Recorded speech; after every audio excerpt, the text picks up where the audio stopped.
So last week, the internet was all ablaze about popular TikToker Keith Lee. And when I say so many people were talking about this, I mean, me and my girlfriends traveled to St. Kitts last week. And while we were in the customs line in the airport talking about it, a woman in the line in front of us turned around and said, "Are you talking about Keith Lee?" Okay, so Keith is a food critic with nearly 15 million followers on TikTok. He goes to different restaurants, mostly for takeout, and he'll try the food in his car and then give his honest review. Now, positive reviews from Keith have changed the game for some small restaurant owners. I saw one video where there was one restaurant that was on the verge of closing. They were behind in their rent.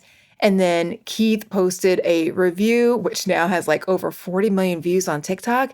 And I mean, the restaurant has been flooded with people going to it, flocking to it as a result. Okay, so the reason why so many people were talking about Keith last week was that he went to Atlanta and went to a few popular restaurants and talk about the negative experiences he had with regard to customer experience. The customer experience was so bad in some instances that Keith didn't even get any food.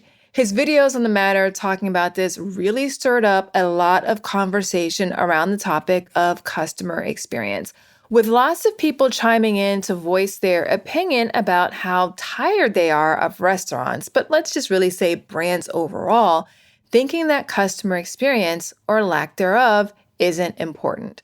Now, one of the restaurants in Keith Lee's Atlanta review that basically didn't get a review has a long list of rules that puts a lot of friction, there's that word again, friction is not good, in the customer experience. Here are two of those rules that they have established as part of their house rules for the restaurant. The very first one is, we guarantee good food, everything else is left to chance. Like, what? They're basically saying, we don't care about the customer experience. Food is the only thing that we care about. Everything else, good luck with that. Not a place I want to go to at all. Rule number 4 on their list, right? There's a long list of rules, is no, capital N, capital O, no modifications to any menu item. And in parentheses, if you have food allergy, please choose another item. Now, you already know how I feel about this from an inclusion standpoint and as someone with food allergies. And here is rule number 7 that they have on their list, which is no table hibernation. And in parentheses, they say 90 minutes max. Others have to eat too. Whew. I just want to be clear, this is a restaurant I never, ever would go, just based upon this rule list alone. Now, one TikToker, a separate TikToker, commenting on these rules said they just make her want to go to another restaurant. I am totally with her. So more people are talking about customer experience, demanding better for themselves as consumers, and basically shunning restaurants and brands, for that matter, that don't take care in the customer experiences that they deliver. Now, there are plenty of brands that pride themselves on delivering remarkable customer experiences for the people they serve. But so often, those same brands deliver less than ideal experiences for their customers that have differences. And basically, consumers, myself included, I'm totally over it. Increasingly, consumers from underrepresented and underserved communities have a ton of expectations of the brands they are going to do business with and buy from. One of those expectations is that they don't receive a substandard customer experience. Nobody wants a substandard customer experience. Nobody, especially when it's something you're paying for. That includes people who are part of the mainstream and people from underrepresented and underserved communities. Now, we're going to get into common ways brands deliver subpar experiences to people from marginalized communities and how to ensure you're not falling into this trap after this short break. Did you know that most businesses only use 20% of their data?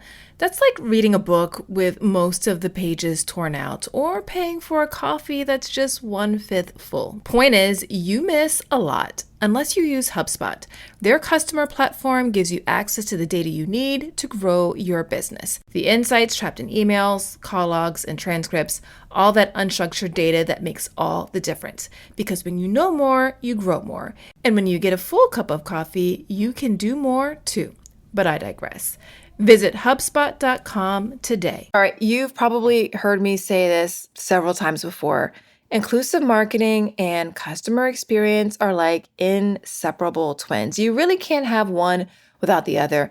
Customer experience is the vehicle with which people experience how inclusive your brand is or not. So if you've taken the time to do things that are inclusive and incorporate inclusivity into what it is that your brand is doing, but you haven't also taken the time to deliver experience that minimizes friction for the people who are on the receiving end of it, it really doesn't matter how inclusive you planned your experience to be if what people are experiencing is something that makes them want to just go elsewhere. So let's talk about 5 ways that brands are delivering substandard customer experiences, particularly for people from underrepresented and underserved communities. First one is when the prices for being different come at a higher price. All right, so whether it's I have to pay an extra $2.75 to get a gluten-free hamburger bun on my hamburger at a restaurant, ooh, that's a less than desirable experience. If you are someone who needs to wear plus size clothing and your clothing always costs more, that's a less than desirable experience. If you are a woman and you want to buy something that is specifically marketed towards women and you have to pay a higher price for it just because it's being marketed to women, that's a less than ideal experience. Higher pricing for people who have differences, it happens all the time. And people who are from these communities, which are often vulnerable communities already, people who already are experiencing outcomes where they're not achieving success at the same rates as everyone else, whenever they have to pay higher prices just to experience what it is that you're offering, that's not an ideal scenario. Now, granted, some people will go ahead and they will do it just because as someone with differences, their options are really limited. So having to pay a higher price is better than nothing. But really, come on, that's not really a great standard. And overall, it just sends a very clear message. You don't belong here, or you know what? You're a burden to service. So we're going to charge you what feels kind of like a tax for being different. Not cool, not cool at all. And it just doesn't feel good to the people who are on the receiving end of it. Here's another common way where brands deliver a subpar customer experience for people who don't quite fit into what's considered to be mainstream. And that's when limited options are available. So let's say that we want to include you. We want to make sure that you feel like you can come and get your needs met with our particular brand, but we don't provide the same degree of options for you to get your needs met. Now, as a business owner, I know that you can't always provide unlimited options or you can't always customize something for everyone. And sometimes just having a ton of options increases your costs overall and it isn't always viable. But what I do want to let you know is and emphasize here is how the person on the other end feels about not having so many options available to them. I remember I did a survey last year for the hospitality industry, and I asked people overall to tell me about their experiences where they felt like they belong or they didn't feel like they belong, specifically in a hotel, bed, or breakfast. And I remember one woman talking about it, and she had some dietary restrictions. And she was saying, you know what? I'm so tired of paying for, let's say you're paying for a room and it comes with breakfast included. But she's saying for her, because of her dietary restrictions, she's actually paying for something that she really can't experience the full value of because of those dietary restrictions. And it was a very common one that she had. There were such limited options for her. It just kind of felt like she was paying for something and just really not getting her money's worth. And it was a really frustrating experience, something that she's experienced over and over and over again, not just once or twice. People who have differences, people from underrepresented and underserved communities are people too. They like options. They like to be able to choose what fits them, what serves them, what they desire, just like everyone else does. So having options available for them rather than just one or maybe two things that they can pick and choose from in comparison to, let's say, 20 options for people who don't necessarily have specific needs. It just goes back to reinforce what I said before. It sends a signal you don't belong here or you are a burden to serve. So we're going to not give you so many options. Really, it just sends the signal, like I mentioned before, that you don't belong here or you are a burden to service. And no one wants to feel like a burden, especially whenever you are paying. You want to feel like you are getting your money's worth and that you have plenty of options to get exactly what it is that you want. All right. Here is another common way that brands deliver substandard experiences for people from underrepresented and underserved communities. And that's whenever they have to acknowledge their differences to get what they need. I call this raise your hand if you're different. And different people have different attitudes and feelings about whatever it is that makes them different. Some people fully lean into it, they embrace it, it's a part of their identity. Other people, they don't want anybody to know, they don't want this point of difference. They have zero desire to have it, they don't want anybody to know about it. And making sure that you understand how people feel about their differences will be helpful in allowing you to deliver experiences that make them feel like they belong and ideally won't require them to raise their hand and let everybody know that they have something that's different about them. So, an example that really illustrates this point is I remember whenever I was reading Shonda Rhimes' book, Year of Yes, and she talked about an experience, and this was before she went on a journey and lost 100 pounds, where she got on an airplane and she needed a seatbelt extender.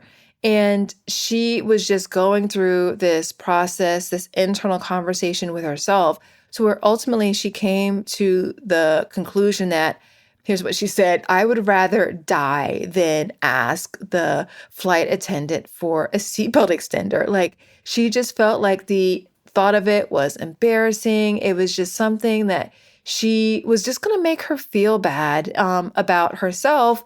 And she just didn't want to have to go through it. So think about any time where you have to call attention to yourself, in a lot of instances, to a virtual stranger and let them know about something that you need. Yeah, sometimes like it's unavoidable, but in a lot of instances, it is avoidable. And just think about ways that you can show empathy and make it to where people who need something different or they need some type of accommodation to help them achieve success, help them do that without having to call out or raise their hand, letting everyone know, or even some people know that they are different. So, a fourth common way that brands deliver substandard experiences to people who are part of underrepresented and underserved communities is they make the options that are available to them really hard to find. So, a couple episodes back, I was talking about consumer experiences with real brands. And as we were doing some brand audits to find out how inclusive the experiences that they were delivering were. So one of those consumers that I chatted with was a Spanish speaker, and he was on a number of different websites trying to, find out more information about the products that they were offering. And he was just frustrated by how many websites that he came across where the option to change the website into Spanish, the brand had already done the work, but the option to find where to change the language from English to Spanish was all the way down in the footer. It was just really cumbersome. It was something that he never would have done. He never would have gone all the way down to the footer to find that. He would have looked around. If he didn't see in the main navigation, if he poked around and just didn't see that option right away, he would have just thought, hey, this brand hasn't taken the time to serve Spanish speakers. So he felt like the experience of putting it all the way down in the footer, for him, it just felt like the brand was saying, this isn't important, or you aren't important. And as a consumer, if you're receiving that message from a brand, that isn't a good one. And it's not something that's going to make you want to spend your money with a brand that is kind of communicated to you through the experiences that they're delivering that you aren't important. So too many brands make it hard or difficult for people from underrepresented communities find what it is that they need to be successful. Let's not do that. And one last way that we'll talk about today of common ways that brands deliver subpar experiences for people from underrepresented and underserved communities is to make the process of getting your needs met cumbersome, or making it so the process that people have to go through is a different process than the one that everyone else does. So the examples that are coming to mind for this one really relates to people who have disabilities, where they have to go through a number of different steps, or the process for them to get their needs met or to go through and experience what it is that a brand is offering it's completely different. It feels like a burden. It's hard to find. It's hard to execute. And it just causes extra stress and undue burden on the consumer. I remember whenever I think about this a lot, in particular for people who have disabilities, and particularly for those people who use wheelchairs or who have mobility issues. And stairs, something as simple as stairs, provides a real barrier or a burden for people to be able to access a building or to access an area of a building or a place where they're going in. There are a lot of companies or brands or buildings that serve people who are in a wheelchair or who have some accessibility issues, who climbing stairs isn't the easiest thing. But the process to get to a ramp, the process to get to an elevator are so out of the way, are sometimes not even existent, that it just makes the process of getting to a place and getting where somebody needs or wants to be, it makes it such a barrier, so difficult, such a challenge that it's almost like, you know what? I don't even want to do it. I've experienced this not as someone who's in a wheelchair, but just someone who's been pushing around a stroller from time to time. I remember I went somewhere to meet someone for lunch, and I still can't tell you where the ramp was. Thankfully, my friend helped me lift the stroller, and together we fumbled down the stairs to get to the place where we were dining. But I mean, if it were just me, I definitely would have just left. It wouldn't have been a place where I would have tried to brave on my own. Again, what is being communicated here to people who are underrepresented and underserved is that you don't belong here, or you are a burden to service. No one wants to feel like a burden. I say it again, I say it again, I say it again. All right, after this quick break, I'm going to walk you through what you should do to ensure you are delivering not substandard experiences, but remarkable experiences that help all of the people you serve not only achieve success in what it is that they're doing with you, but also show them that they belong. Okay, I've got another podcast recommendation for you. It's Augmenters, hosted by Julie Meyer and Jimmy Edgerton, and it's brought to you by the HubSpot Podcast Network, the audio destination for business professionals. So on this show, Julie and Jimmy dive into mentoring and explore ways to augment and refresh the mentoring environment. They're using 8 core principles that weave relevant spirit guides and diverse guests, and Julie and Jimmy use a lot of humor and practical tips to help mentors and mentees get further, faster together. There's so many great episodes to tune into for this show, but one that you might find especially interesting is their latest episode, number 120, Mentoring Across Gender, Men as Allies and Mentors. Listen to Augmenters wherever you get your podcasts. All right. When it comes to delivering remarkable experiences for all of the people that you serve, first and foremost, what you need to do is design your customer experience.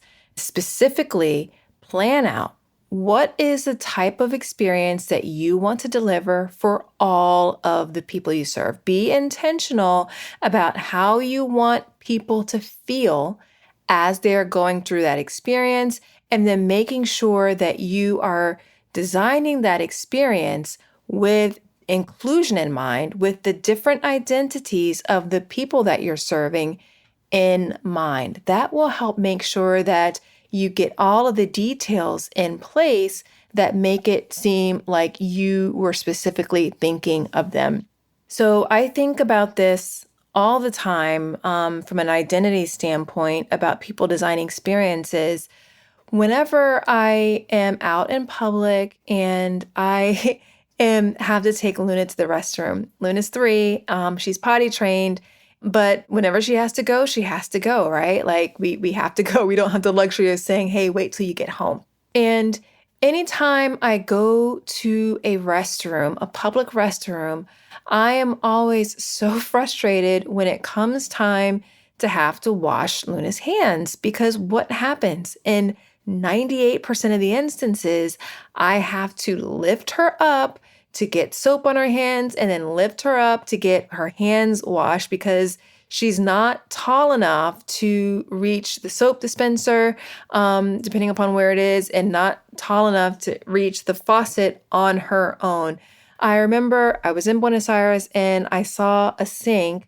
There was a sink that is at like a standard height that you would see for the sink. And then there was a sink for someone who might be shorter, or a sink that was a size for someone who might be in a wheelchair for them to be able to use it specifically. And I loved it. I remember snapping a picture of it.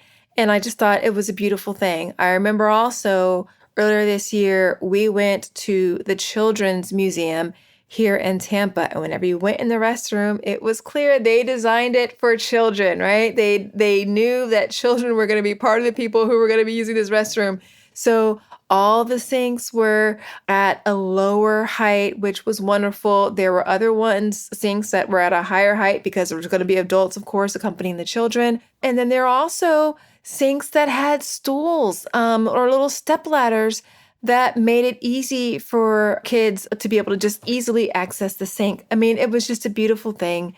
And it was clear that people designed the experience for a broad range of people who would be using those public restrooms. So whatever types of experiences that you're going to be delivering or you're planning on, make sure that you're thinking about all the different types of identities of people who will be using it, and then evaluate or make sure that you're designing an experience that will work for them as well. The second thing that you can do, because you're not always going to be in a design phase, but design, of course, and planning phase is exactly where you always want to start, because it's better to design something right the first time rather than having to go back and fix something later. But that's not where we're all starting. So what I also recommend that you do is audit the existing customer experience that you're delivering through the lens of the people that you're choosing to serve. So whatever experience that you're delivering now, go back and have a look at the different identities that you want to serve from your brand, and then go through and evaluate end to end. Is the experience that you're delivering at every single touch point, does it live up to the experience that you want to deliver? Does it live up to the experience and the feeling that you want people to have as they're engaging with your brand? If you find that there are areas of your experience that doesn't meet the standard for the various identities that you're serving, or if you find that there are various identities who consistently don't have an optimal customer experience with you, then you'll be able to know these are areas where you can work on. But if you don't take inventory, if you don't do that audit or an assessment to find out how people are currently responding or experiencing or how you're currently measuring up in the experiences you deliver, you won't know where you can make changes to improve. And the last thing you can do is just really deliver more remarkable experiences for everyone that you serve in a manner that makes them feel like they belong with you. Deliver remarkable experiences for everyone you serve in a manner that makes them feel like they belong with you. People are different. Like there are so many ways in which people are different. So when it comes to the people or the specific identities that you have chosen to serve, make sure that you are not making people feel like they are a burden. Make sure that you are not delivering experiences that make people feel like, you know what, I don't belong here. I'm going to go somewhere else. It's about delivering those remarkable experiences over and over and over and over and over and over again. And as you start to deliver experiences to more people, a broader diversity of consumers, you're going to learn very quickly different ways that you can improve the experiences that you're already delivering so that you are getting better and better overall at making sure that people's experience, no matter their identity, is stellar. The customers you serve, none of the customers you serve, no matter what their identity, people do not want a lesser experience. People do not want to feel like an afterthought. People do not want to feel that they are getting less than what they're paying for. People want to feel seen, supported, and like they belong. And the mechanism with which they will feel like that is through the customer experiences that you deliver to them. Do not deliver substandard experiences to people from underrepresented and underserved communities. Do not deliver substandard experiences to any of the customers that you're serving. Make sure that you are delivering experiences that make all of the people that you have chosen to serve feel like they belong with you. And when you do, they will reward you. I guarantee it. They will reward you with their loyalty. That's it for today's episode. If you like this show, I would so appreciate it if you would leave a rating and review for it in your podcast player of choice. It really does help more people discover the show, and it gives me an idea of the types of things that you like and would like to see more of. Quick question for you before we wrap up. Are you getting the Inclusion and Marketing newsletter? If you aren't, go ahead and get signed up, where each week I send you news, tips, stories, and other insights to help you build an inclusive brand that helps you make more of the people you serve feel like they belong and helps you convert more of the people that you want to serve. Go to inclusionandmarketing.com/newsletter to get signed up. I'll drop a link to that in the show notes for you. Until next time, remember, everyone deserves to have a place where they belong. Let's use our individual and collective power to ensure more people feel like they do. Thanks so much for listening. Talk to you soon.